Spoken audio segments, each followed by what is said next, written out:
Jesus explains. After the Rapture, a total transformation, heaven and millennium. April 1st, 2015. Words from Jesus to Sister Clare, spoken by Jackie.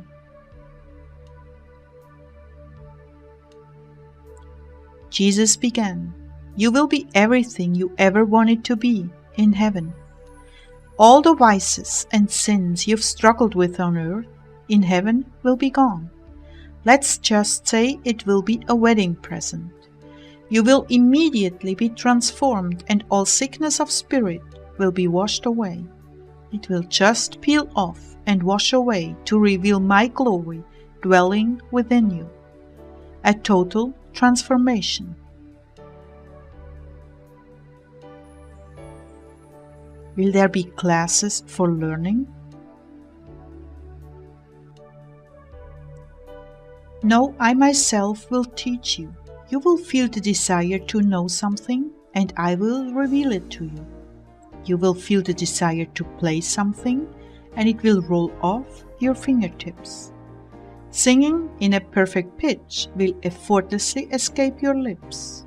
Everything will seem magical to you at first, until you become accustomed to knowing and doing everything effortlessly. Lord, this is hard for me to accept. Won't we all be working together as teams?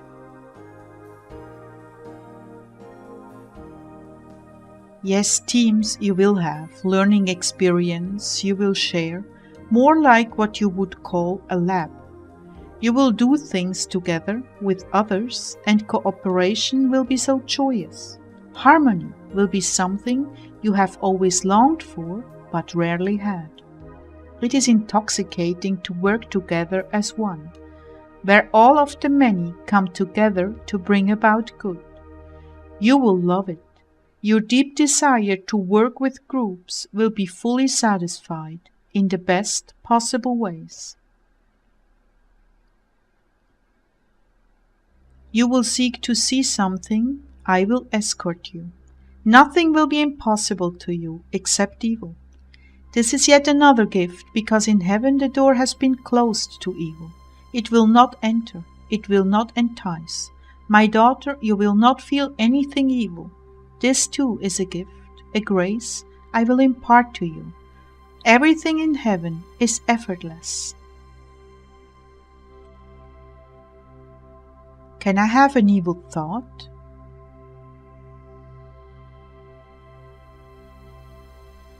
No, my love, you will never have an evil thought again, not only because the devils cannot buffet you there, but also because by divine grace all wickedness will be washed out of your system. You will be sparkling clean and glorified. You will be content beyond anything you could ever imagine. You will see into the future and know whatever is necessary to you. You will never guess at anything again. You will never fail to understand me again, or anyone else for that matter. You will have perfect vision into hearts, that you may help them escape death and decay.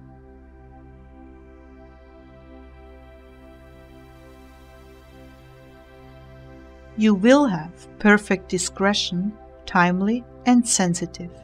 You will understand the ways of men without effort, and easily be able to guide them back to center. You will appear glorious, because you will be like me in so many ways. You are going to love how I transform you. You are going to be unspeakably happy and satisfied.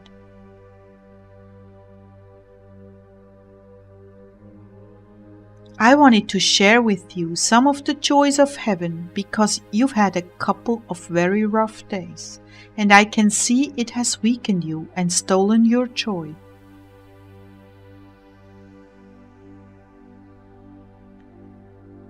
Oh Jesus, it hurts me so, the lies and calumny spoken by uninformed souls. I know it is an obtuse spirit, a brick wall I can never penetrate in my own timing.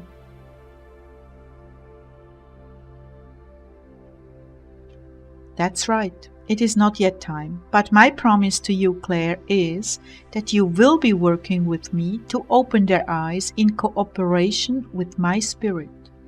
When we return, so many things will be changed. First of all, there will be signs and wonders in the sky that will cut many to the quick and instantly turn their hearts.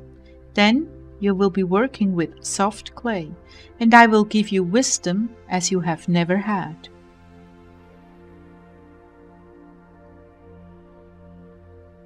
Oh, my love, how you will rejoice at the elegance of my plan, its depth and breadth, height and length. Oh, how magnificent it is, and your wisdom will be as the waters in the ocean. You will understand so much, and it will make you so humble that none will be able to resist your sweetness. Will I be with you always, Jesus? You will know me even as I know you, and nothing shall ever separate us. Nothing. I don't understand. I thought there would be times apart.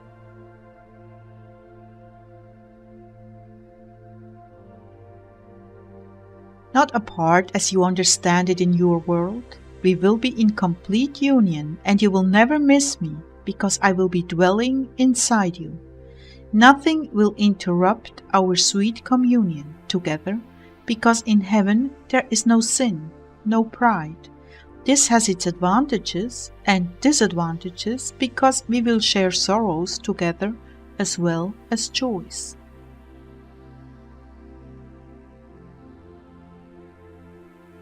But I thought I wouldn't know about earth doings. Not until the end of the tribulation. Yet you know how you grieve when I'm rejected. Well, yes, that will still be there. You will feel that. When we return to earth, and as you work with souls, you will be acutely aware of my feelings for their deeds, and you will have instant knowledge of how each situation is to be handled, even punishments and corrections. Will there be many punishments when we return? Will people still be hard-headed and rebellious?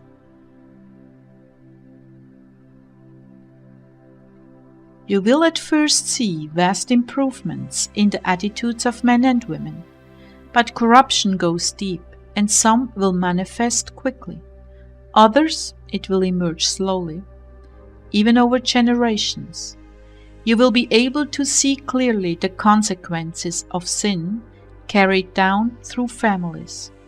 You will work to change that, but some, Clare, will never change, and for this you must have fortitude and deep understanding to be able to weather disappointments. But I will always be inside of you, bringing deep inner peace and joy, no matter how sad the outer circumstances.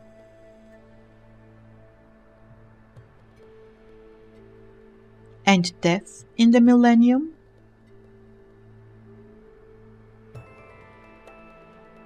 Yes, there will be birth and death.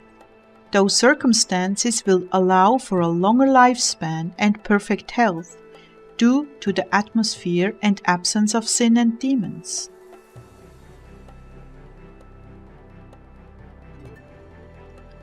It is yet a pity that evil will manifest without provocation by the enemy. This is the weakness of Adam and Eve. It will be a shock to many that evil can still raise its ugly head without demonic assistance. You will have joy in everything you put your hand to.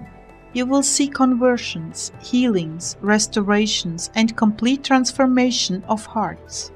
This will bring you unspeakable joy, as it does for all the angels and saints in heaven.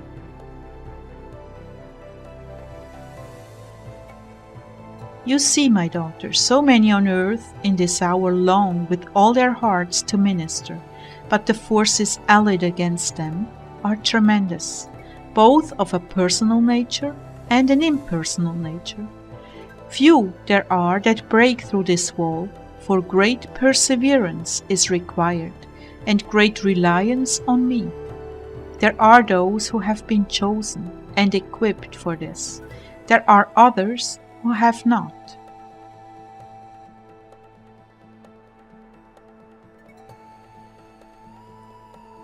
And to them I give the grace of prayer. Their desires are manifested in the arenas of evangelism, and while they are not a direct part of the conversions as man sees it, they are the living prayer force behind these evangelists. And were you to see these evangelists without the great mass of prayer warriors offering prayers and supplications on their behalf, you would see them as just simple, pitifully weak men. The evangelists themselves must have very pure hearts, humility, and an anointing from above. Their integrity must be impeccable. That is why we work so hard on issues of this sort.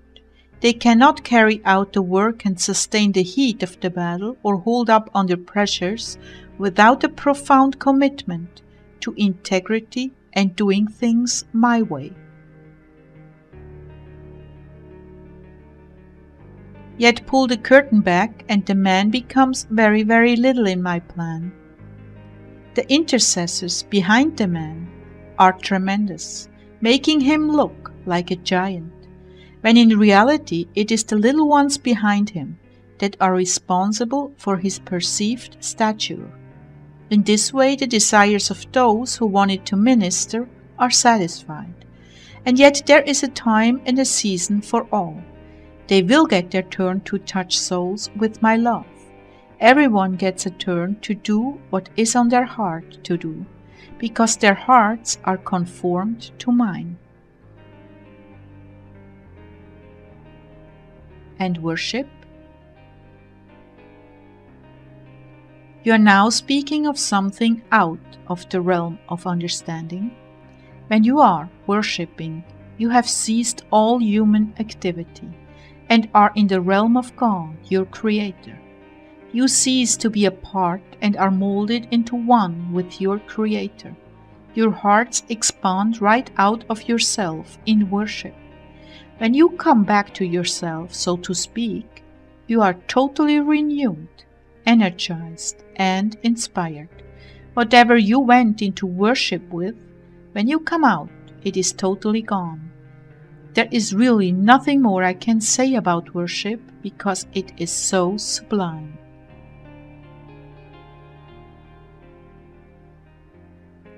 You will experience it, that's all I can promise, and you will never ever be the same again. You are going to go from glory to glory, just as it is written. Lord, is there anything else you want to talk about tonight? I'm asking you to keep watch with me. Limit your interactions to necessary communications and return to the place of deep intercommunion with me. Much is imparted to you through it.